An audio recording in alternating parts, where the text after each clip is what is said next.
اور یوں میرے اسلام لانے کا پہلا سبب مہیا ہوا یعنی فراہم ہوا، یعنی قرآن مجید سننے کے بعد آپ کے دل میں اسلام لانے کا خیال آیا۔ نمبر 183 نمبر 184 انس بن مالک رضی اللہ عنہ سے روایت ہے کہ بنو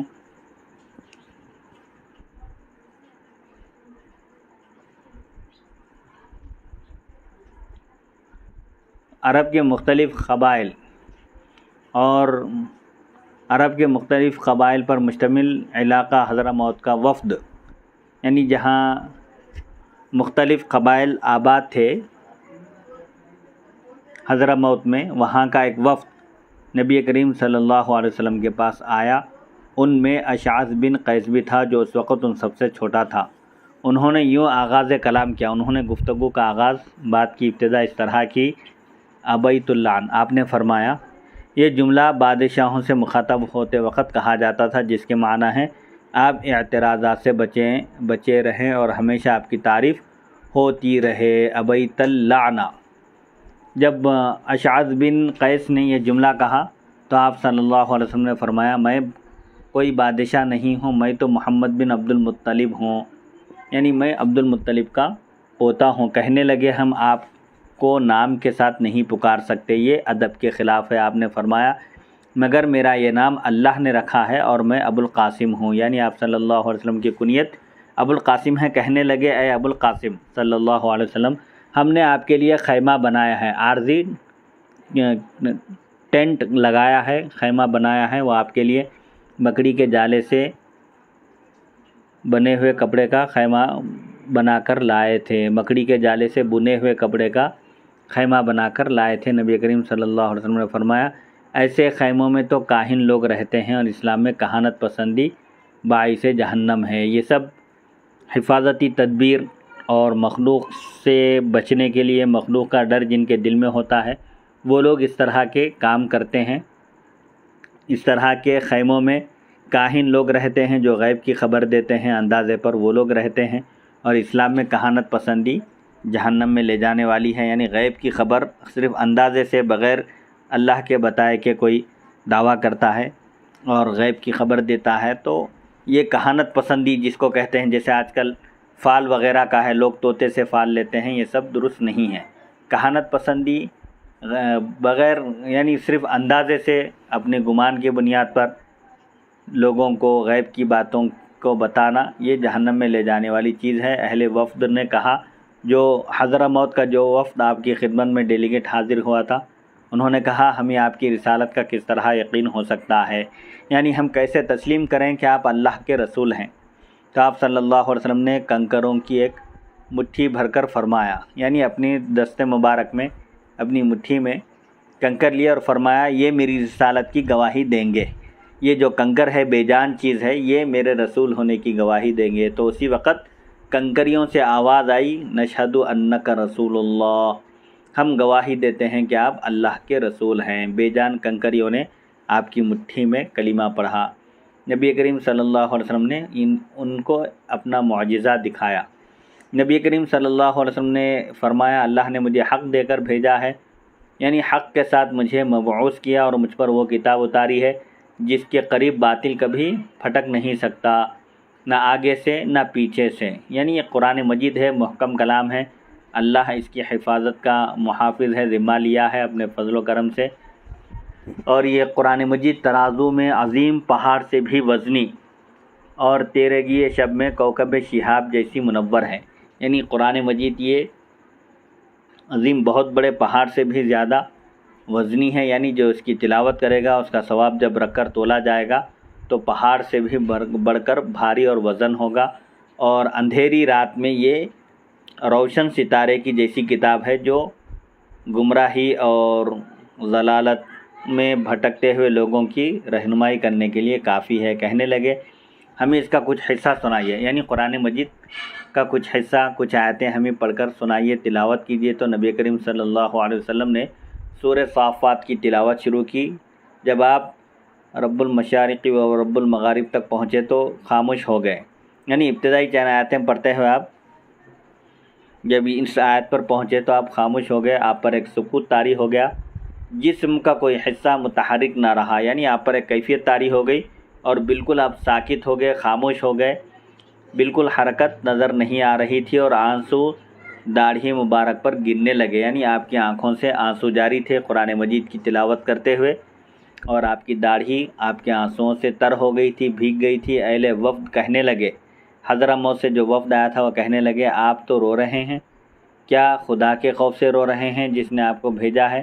یعنی رونے کا سبب انہوں نے پوچھا، وجہ پوچھی تو آپ نے فرمایا مجھے اس کا خوف ہی تو رلاتا ہے، اس نے مجھے اس صراط مستقیم پر بھیجا ہے جو تلوار کی دھار سے بھی زیادہ تیز ہے، اگر میں اس سے ذرا بھی ہٹ جاؤں تو گر پڑوں۔ پھر آپ نے یہ آیت پڑھی وَلَئِن شِئْنَا لَنَذْهَبَنَّ بِالَّذِي أَوْحَيْنَا إِلَيْكَ، سورہ اسراء آیت نمبر 86۔ اگر ہم چاہیں تو جو کچھ ہم نے آپ کی طرف وحی کیا ہے اسے واپس لے سکتے ہیں، اگر ہم چاہیں تو اس پر بھی قادر ہیں۔ یہ بفرض محال کہا جا رہا ہے، ایسا اللہ چونکہ آپ کو منتخب کرنے کے بعد کبھی آپ کو بے یار و مددگار نہیں چھوڑے گا۔ ما ودعک ربک وما قلی، نہ اللہ نے آپ کو چھوڑ دیا ہے ایسے ہی، اور نہ ہی اللہ نے آپ سے رخ پھیر لیا ہے۔ سورہ اسراء آیت نمبر 86 ہے۔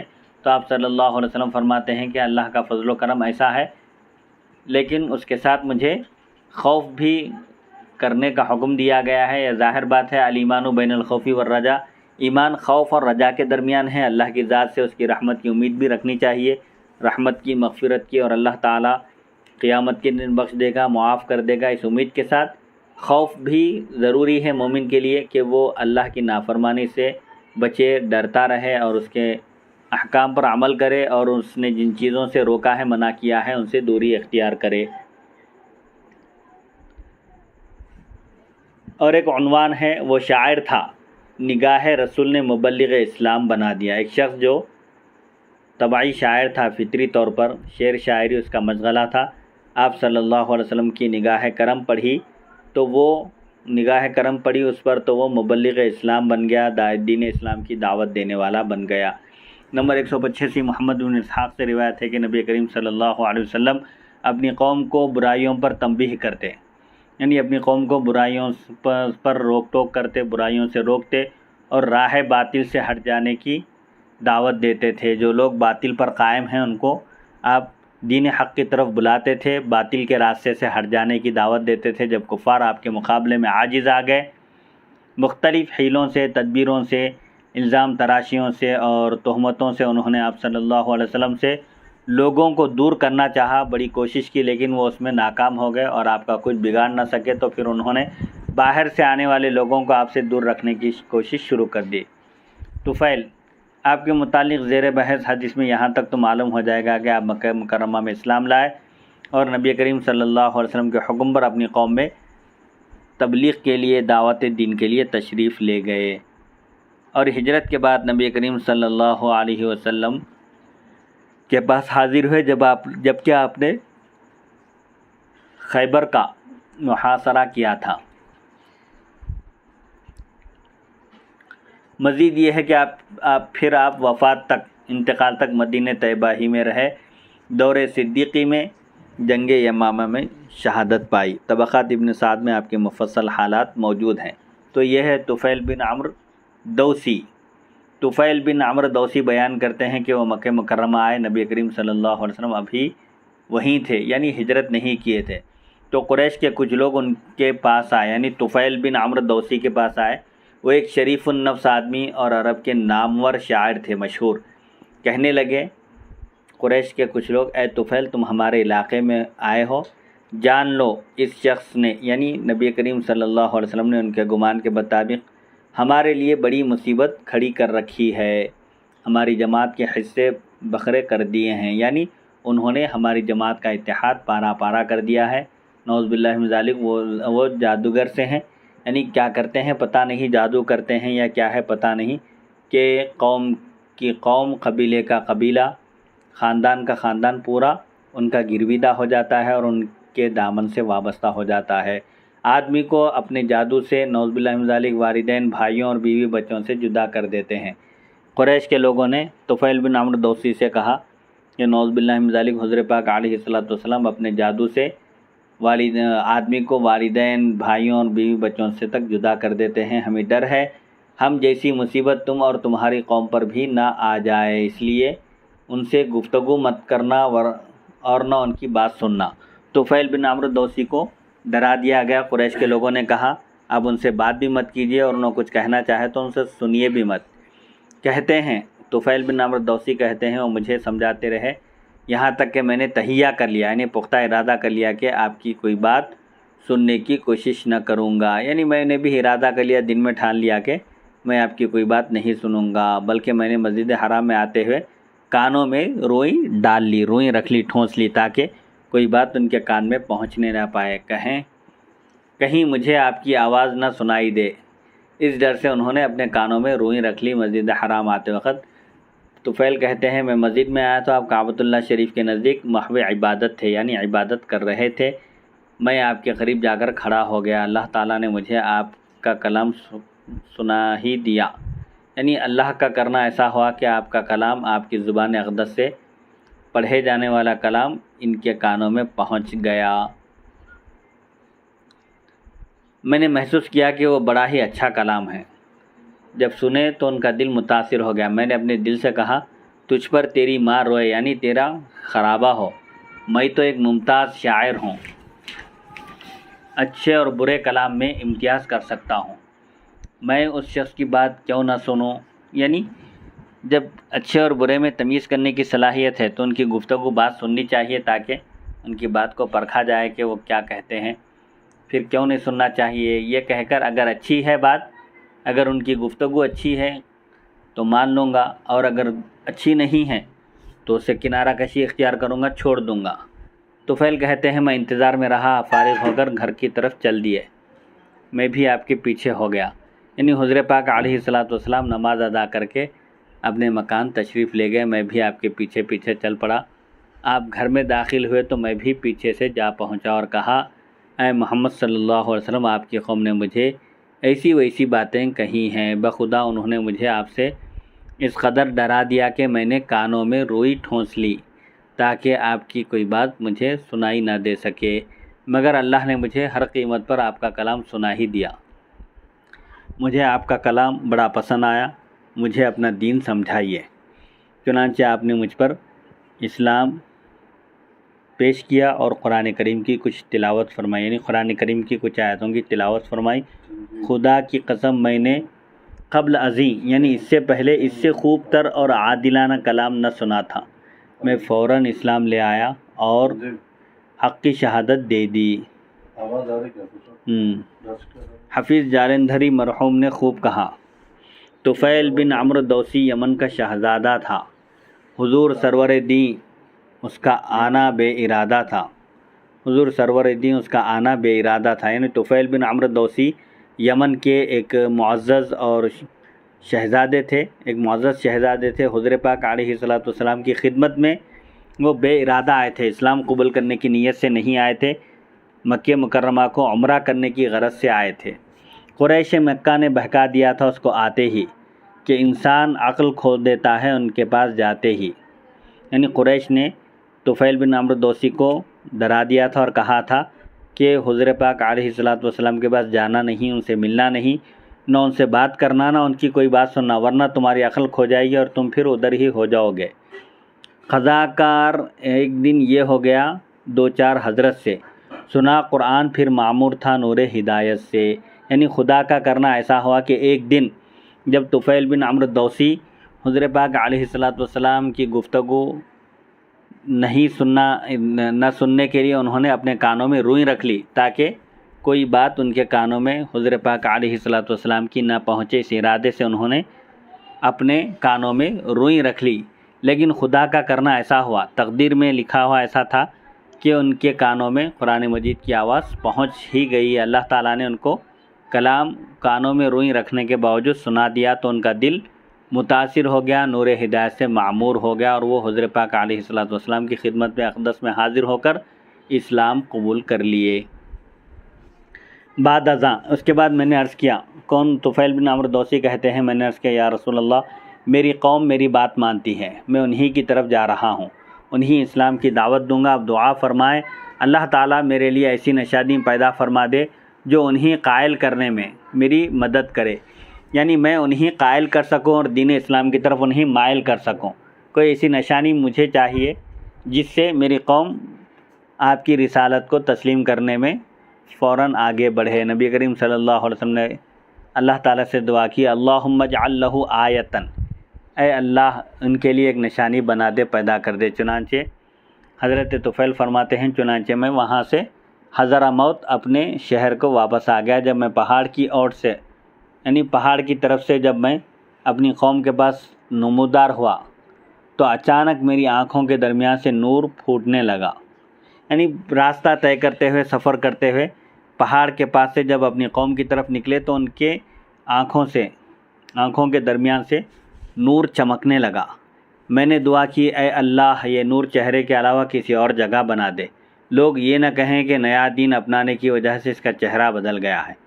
تو وہ نور میرے عصا کے سر میں چمکنے لگا، لاٹھی کے۔ فجعل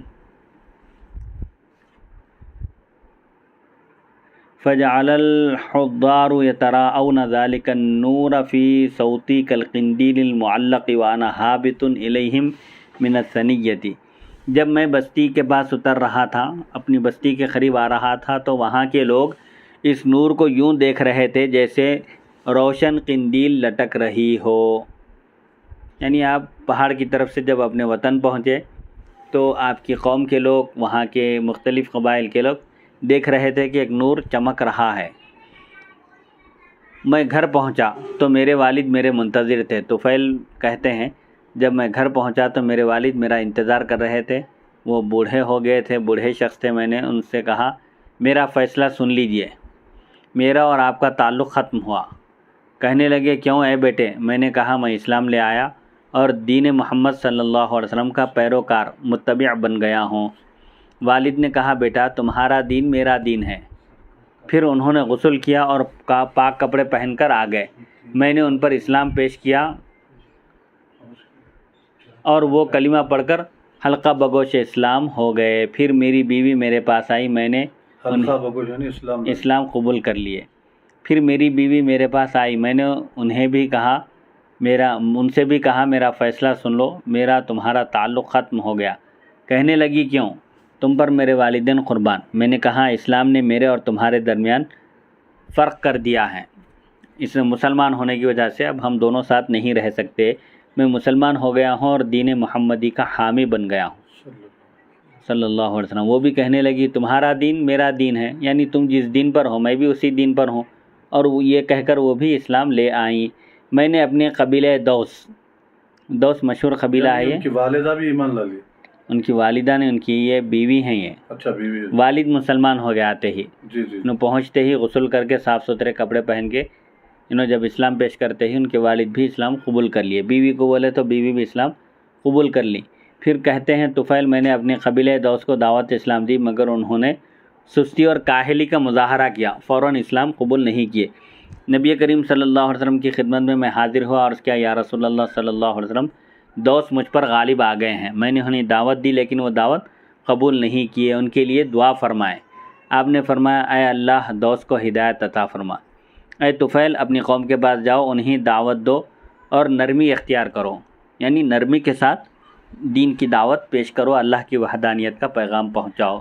حضور پاک علیہ الصلوۃ والسلام کے ارشاد اور دعا کے بعد آپ پھر واپس آئے اور مسلسل اسلام کی دعوت دیتے رہے، یہاں تک کہ نبی کریم صلی اللہ علیہ وسلم مدینہ طیبہ کو ہجرت کر گئے۔ بدر و احد اور خندق کی جنگیں ہوئیں۔ اس کے بعد میں اپنی قوم کے مسلمانوں کو لے کر حاضر دربار رسالت ہوا صلی اللہ علیہ وسلم۔ نبی کریم صلی اللہ علیہ وسلم اس وقت خیبر میں تھے۔ اس دفعہ میں قبیلہ دوس کے 70 یا 80 مسلمان گھرانے ساتھ لے آیا تھا۔ اس مرتبہ جب حضور پاک علیہ الصلوۃ والسلام کی خدمت اقدس میں حاضر ہوئے تو 70 یا 80 گھرانے آپ کے ساتھ تھے جو مسلمان ہو چکے تھے۔ تاثیر قرآن کے چند مزید مشاہدات۔ قرآن مجید کی تاثیر دلوں پر کس طرح اثر کرتی تھی، کس طرح دلوں میں قرآن مجید گھر کرتا تھا، وہ چشمدید واقعات کچھ جو ہیں مشاہدے میں جو آئے ہیں وہ بیان کر رہے ہیں۔ حضرت عمر فاروق رضی اللہ عنہ کے اسلام کا واقعہ۔ نمبر 186 ابن عباس رضی اللہ عنہما سے روایت ہے کہ میں نے عمر بن خطاب سے سوال کیا، آپ کو فاروق کیوں کہا جاتا ہے؟ آپ کہنے لگے امیر حمزہ مجھ سے 3 دن پہلے اسلام لائے تھے، میں آپ کے اسلام کے 3 دن بعد کسی ارادے سے باہر نکلا، مجھے فلاں بن فلاں مخزومی مل گیا، مخزوم قبیلہ ہے یہ، کہ ایک شخص مل گیا، میں نے کہا سنا ہے تم اپنے باپ دادا کا دین چھوڑ کر دین محمدی کے پابند ہو گئے ہو۔ اس نے کہا میں نے ایسا کیا ہے تو وہ شخص بھی ایسا ہی کر چکا ہے جس کا حق تم پر مجھ سے بھی زیادہ ہے۔ میں نے کہا کون؟ اس نے جواب دیا تمہارے بہنوئی اور بہن۔ کہتے ہیں میں وہیں سے ادھر کو ہو لیا، یعنی فوراً بہنوئی کے گھر کی طرف چل دیا، دیکھا تو دروازہ بند تھا اور کچھ دھیمی سی یعنی آہستہ سے آواز آ رہی تھی۔ دروازہ کھلا، میں اندر گیا اور پوچھا کہ تم لوگ کیا پڑھ رہے تھے؟ وہ کہنے لگے تم نے کچھ سنا ہے؟ چنانچہ میرے اور ان کے درمیان تکرار بحث ہوتی رہی، یہاں تک کہ میں نے اپنے بہنوئی کا سر پکڑ لیا اور اتنا مارا کہ لہو لہان کر دیا۔ کون تھے یہ ان کے بہنوئی؟ سعید بن زید رضی اللہ عنہ، جو عشرہ مبشرہ میں سے ہیں، حضرت عمر کے وہ بہنوئی تھے، ان کی بہن فاطمہ کے شوہر۔ حضرت عمر کہتے ہیں میری بہن اٹھی اور میرے سر کو جھنجھوڑتے ہوئے بولی، یعنی میرا سر پکڑ کر بولی اپنی ذلت خود کروانا چاہتے ہو؟ چنانچہ خون بہتا دیکھ کر مجھے حیا محسوس ہوئی، شرم آئی اور میں بیٹھ گیا۔ میں نے کہا مجھے وہ کتاب دکھاؤ۔ بہن نے کہا اسے صرف پاک لوگ ہی ہاتھ لگا سکتے ہیں، اگر تمہاری نیت سچی ہے، درست ہے، اچھی ہے تو اٹھو غسل کرو۔ حضرت عمر کہتے ہیں میں نے اٹھ کر غسل کیا اور آ کر بیٹھ گیا۔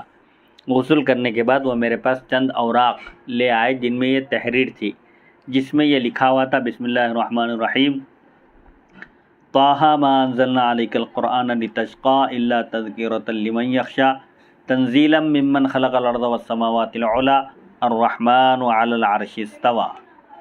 طٰہٰ یہ حضرت پاک علیہ السلام کا ایک نام ہے۔ طٰہٰ اس کے معنی اللہ تعالیٰ اس لفظ کے کیا معنی ہے، اس کی مراد کو بہتر جانتا ہے۔ ہم نے یہ قرآن اس لیے نہیں اتارا کہ آپ مشکل میں پڑ جائیں، مگر اس کی نصیحت کے لیے جو ڈرتا ہے، یعنی اللہ کا خوف رکھنے والے، خوف الہی رکھنے والے کے لیے، اس کی نصیحت کے لیے اللہ نے اس قرآن کو اتارا ہے۔ یہ اس کا اتارا ہوا ہے جس نے زمین اور اونچے آسمان بنائے، اس مہربان نے عرش پر استوا کیا، یعنی اللہ تعالیٰ اپنی شان کے مناسب، اپنی شان کے لائق عرش پر جلوہ فرمایا۔ اسی کے لیے ہے جو کچھ آسمانوں میں ہے اور جو کچھ زمین میں ہے اور ان کے درمیان اور اس گیلی مٹی کے نیچے ہے، یعنی زمین سے لے کر آسمان تک، آسمان سے لے کر زمین تک، مشرق اور مغرب، شمال جنوب، سب جو کچھ بھی ہے سب اللہ ہی کا ہے، اللہ ہی اس کا مالک ہے۔ اس کے آگے بھی چند آیتیں تھیں، فتعظمت فی صدری وقلت من ھذا افرت قریش وشرح اللہ صدری للاسلام۔ حضرت عمر کہتے ہیں اس کلام کی عظمت میرے دل میں سما گئی، میں نے کہا کیا قریش اس سے بھاگتے ہیں؟ یہ تو کتنا پیارا کلام ہے، اس کے قریب آنے کی ضرورت ہے، اور قریش ہے کہ اس کلام سے بھاگ رہے ہیں۔ پھر اللہ نے اسلام کے لیے میرا شرح صدر کر دیا، میرا سینہ کھول دیا، اور میں نے کہا لا الہ الا هو لہ الاسماء الحسنی، نہیں ہے کوئی معبود برحق مگر وہی، اسی کے لیے ہیں سب اچھے نام، یعنی اللہ ہی کے بہترین نام ہیں۔ اس کے بعد مجھے نبی کریم صلی اللہ علیہ وسلم سے بڑھ کر کوئی ذات محبوب نہ رہی۔ میں نے بے اختیار کہا این رسول اللہ، اس وقت رسول اللہ صلی اللہ علیہ وسلم کہاں ہیں؟ ہمشیرہ نے کہا، حضرت عمر کی بہن فاطمہ بنت خطاب نے کہا اللہ کے نام پر مضبوط وعدہ کرو کہ نبی کریم صلی اللہ علیہ وسلم سے کوئی ناگوار گفتگو نہیں کرو گے، پہلے یہاں وعدہ کرو کہ حضور پاک علیہ السلام کے سامنے کوئی ایسی ویسی بات نہیں کرو گے، نہایت ادب کے ساتھ رہو گے۔ تو میں نے کہا ہاں ٹھیک ہے، میں وعدہ کرتا ہوں۔ تو کہنے لگی وہ دار ارقم بن ابی ارقم میں ہیں، صفا پہاڑی کے نزدیک دار ارقم میں حضور پاک علیہ السلام دعوت دین میں، تبلیغ دین متین میں مصروف ہیں۔ چنانچہ حضرت عمر کہتے ہیں چنانچہ میں وہاں پہنچا، حضرت امیر حمزہ رضی اللہ عنہ بھی آپ کے صحابہ میں وہیں موجود تھے۔ میں نے دروازہ کھٹکھٹایا، سب لوگ اکٹھے ہو کر دروازے کے پاس آ گئے۔ امیر حمزہ نے کہا کیا بات ہے، کیا بات ہے؟ تو کہنے لگے عمر بن خطاب آ گئے ہیں۔ امیر حمزہ نے کہا دروازہ کھول دو، اگر اچھا ارادہ لے کر آئے ہیں تو ان کی عزت کریں گے، ورنہ انہی کی تلوار سے وہ بچ کر نہیں جا سکیں گے۔ نبی کریم صلی اللہ علیہ وسلم نے یہ گفتگو سن کر فرمایا کیا بات ہے تمہیں، یعنی کیا ہو گیا ہے تمہیں، کیا بات چل رہی ہے؟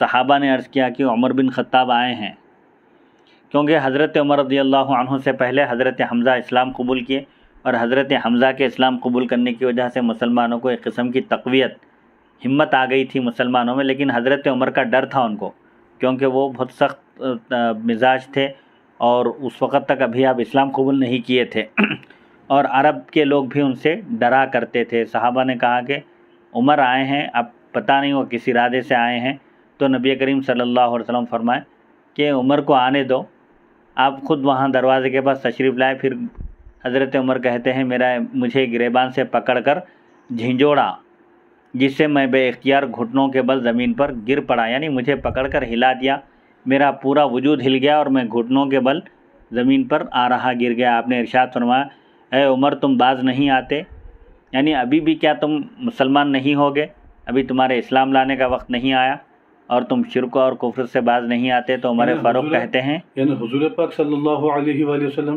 حضرت عمر رضی اللہ عنہ نے گریبان پکڑ کے جھنجھوڑے۔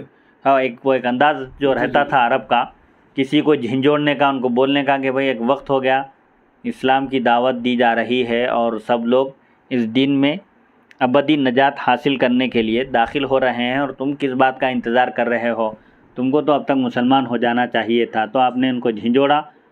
تو اس وقت حضرت عمر فاروق کہتے ہیں میں پکار اٹھا، یعنی جب حضور فرمایا تو میں نے کہا اشہد ان لا الہ الا اللہ وحدہ لا شریک لہ واشہد ان محمدا عبدہ ورسولہ۔ سبحان اللہ سبحان اللہ۔ حضرت عمر رضی اللہ عنہ کا مسلمان ہونا تھا کہ دار ارقم میں موجود صحابہ نے بآواز بلند نعرہ تکبیر کہا، یعنی صحابہ اللہ اکبر کا نعرہ لگائے، جس کی گونج حرم کعبہ تک سنائی دی۔ صفا پہاڑ سے خانہ کعبہ تک صحابہ کرام کی آواز آئی نعرہ تکبیر کی۔ حضرت عمر نے عرض کیا مسلمان ہونے کے بعد، اسلام قبول کرنے کے بعد عرض کیا یا رسول اللہ کیا ہم حق پر نہیں ہیں، زندہ رہیں یا مریں؟ اگر ایسی حالت میں اگر ہمارا انتقال ہو جائے تو کیا ہم حق پر نہیں ہیں؟ تو آپ صلی اللہ علیہ وسلم نے فرمایا کیوں نہیں، ہم حق پر ہیں، ہاں زندگی اور موت دونوں حالتوں میں تم حق پر ہو۔ تو میں نے کہا پھر یہ چھپنا کیسا، یعنی جب تک حضرت عمر مسلمان نہیں ہوئے تھے اس وقت تک مسلمان خانہ کعبہ میں چھپ کر نماز ادا کیا کرتے تھے، علانیہ اپنے اسلام کی تشہیر نہیں کرتے تھے۔ جو حضرت عمر نے عرض کیا کہ جب ہم حق پر ہیں تو ہم کو ڈرنے کی دبنے کی کیا ضرورت ہے، اس خدا کی قسم جس نے آپ کو حق کے ساتھ بھیجا ہے آپ ضرور باہر تشریف لائیں، آپ چلیے۔ اس کے بعد جب حضرت عمر رضی اللہ عنہ مسلمان ہوئے تو کہتے ہیں چنانچہ ہم وہاں سے نکل پڑے، صحابہ جتنے حضور پاک علیہ السلام کے ساتھ تھے سب نکل پڑے، دو صفیں بنا کر چلے لوگ۔ ہماری دو صفیں تھیں، ایک میں حضرت امیر حمزہ رضی اللہ عنہ تھے اور دوسری صف میں حضرت عمر کہتے ہیں میں تھا۔ ایک غبار اٹھا اور ہم مسجد میں جا پہنچے، یعنی پورے بڑی جماعت جب نکل کر چلی کوہ صفا کے پاس سے، دار ارقم سے نکل کر خانہ کعبہ کو پہنچے، تو ظاہر بات ہے کئی لوگ نکل کر باہر چلیں تو دھول اڑتی ہے، گرد و غبار چھا جاتا ہے، تو اسی طرح ہم تیز تیز دو صف بنا کر مسجد حرام میں جا پہنچے۔ جب قریش نے مجھے اور حضرت حمزہ دونوں کو یوں دیکھا تو دل گرفتہ ہو کر رہ گئے، یعنی ان کی ہمت پست ہو گئی، ان دونوں سے ان کو زیادہ ہمت تھی۔ تو حضرت امیر حمزہ بھی مسلمان ہو گئے اور حضرت عمر بھی مسلمان ہو گئے، تو ان کے دل کمزور پڑ گئے، ایسی مشکل ان پر کبھی نہ آئی ہوگی، یعنی ان دونوں کو دیکھتے ہی ان کے حواس باختہ ہو گئے، ان کی ہوا اتر گئی سمجھے۔ تب نبی کریم صلی اللہ علیہ وسلم نے میرا نام فاروق رکھا، کیونکہ حق اور باطل میں فرق ہو گیا تھا، یعنی حضرت عمر کے مسلمان ہونے سے اسلام کو غلبہ عطا ہوا، غلبہ ملا، اور مسلمان بھی علانیہ مسجد حرام میں نماز پڑھنے لگے اور کافروں کی ہمت پست ہو گئی، تو حضرت عمر کی وجہ سے حق اور باطل میں امتیاز ہو گیا۔ اور دیگر واقعات بھی ہے کہ حضور پاک علیہ السلام حضرت عمر کے لیے دعا بھی کیا کرتے تھے کہ اے اللہ دو عمر میں سے ایک عمر سے اسلام کو تقویت عطا فرمائے، ایک عمر بن ہشام ایک عمر بن خطاب ہے، تو حضرت عمر بن خطاب کے حق میں حضور پاک علیہ السلام کی ابو جہل ہے، تو کیونکہ ان دونوں کا بھی اثر و رسوخ بہت زبردست تھا قریش میں، اور ان دونوں سے لوگوں کو ہمت ہو سکتی تھی، تو ان دونوں میں سے اللہ کے محبوب اور مقرب، اسی لیے حضور دعا میں عرض کیے تھے کہ ان دونوں میں جو سب سے زیادہ تجھ کو محبوب ہے اس کے ذریعے اسلام کو غلبہ عطا فرما۔ سبحان اللہ، تو سبحان حضرت اللہ۔ عمر بن خطاب کے حق میں آپ کی دعا مقبول ہوئی اور حضرت عمر مسلمان ہو گئے۔ شاہ حبشہ نجاشی کا قبول اسلام، یہ حضرت عمر رضی اللہ عنہ قرآن مجید سن کر ہی اسلام سے متاثر ہوئے۔ یہ ایک واقعہ ہے جو مشاہدے میں آیا ہے۔ اس طرح کے چند واقعات بیان کریں گے کہ قرآن مجید سن کر کس طرح لوگ قرآن مجید کے گرویدہ ہوتے چلے جاتے تھے اور حضور پاک علیہ الصلوۃ والسلام کی خدمت اقدس میں حاضر ہو کر مسلمان ہوتے تھے۔ حضرت عمر اور ایسے ہی بہت سارے صحابہ ہیں، ابھی جیسے جبیر بن مطعم کا واقعہ گزرا کہ مغرب کی نماز کے وقت پہنچے، سورہ طور کی حضور پاک علیہ الصلوۃ والسلام تلاوت فرما رہے تھے، ان عذاب ربک لواقع ما لہ من دافع، جب یہ آیت سنیں کہ آپ کے رب کا عذاب ضرور آ کر رہے گا جس کو کوئی ٹال نہیں سکتا، کوئی اس عذاب سے اللہ کے سوا بچا نہیں سکتا، جب یہ آیت سنے تو وہ فوراً مسلمان ہو گئے، ان پر ایک ہیبت طاری ہو گئی، قرآن مجید سے متاثر ہوئے اور ایسا محسوس ہوا کہ واقعتاً عذاب اگر میں اسلام قبول نہیں کروں گا تو مجھ پر اسی وقت یہی عذاب نازل ہو جائے گا، اس ڈر سے وہ فوراً مسلمان ہو گئے۔ قرآن مجید کی اس طرح تاثیر ہوتی تھی، اور عرب بھی ایک دوسرے کو روکنے کے باوجود رات میں چھپ کر وہ لوگ قرآن مجید سنا کرتے تھے، کیونکہ قرآن مجید ایسا کلام ہے کہ اس کی تاثیر لوگوں کے دلوں میں چھپ کر سنا کرتے تھے۔ جی ہاں، دن میں حالانکہ سب کو تاکید کرتے تھے، منع کرتے تھے کہ کوئی یہ کلام نہ سنے، کیونکہ جو بھی یہ کلام سنتا ہے وہ ادھر ہو جاتا ہے، مسلمان ہو جاتا ہے، ہمارے قبضے میں نہیں رہتا، لہٰذا اپنے دلوں کو اپنے قبضے میں رکھنے کے لیے یہ کلام بھی مت سنو، ان کے پاس جاؤ بھی مت۔ لیکن جب رات میں صحابہ کرام حضور پاک علیہ الصلوۃ والسلام تہجد میں جب قرآن کی تلاوت کرتے تو یہ لوگ سب پورے جتنے لوگ دن میں روکتے تھے ایک دوسرے کو، سب جمع ہوتے تھے سننے کے لیے، لیکن کسی کو معلوم ہوئے بغیر چوری چھپے جمع ہو کے سنتے تھے اس طرح۔ تو انشاءاللہ آگے تاثیر قرآن کے جو مشاہدات ہیں اس میں سے نجاشی کا قبول اسلام اور اس طرح کے مختلف واقعات آئیں گے۔ آج کی نشست اسی واقعے پر ختم ہوتی ہے۔ واقعہ نمبر اب آگے یہ تو 186 تھا، انشاءاللہ واقعہ نمبر 187 سے اگلی نشست ہوگی۔ وصلی اللہ تعالی علی خیر خلقہ سیدنا محمد و آلہ و صحبہ اجمعین والحمد للہ رب العالمین۔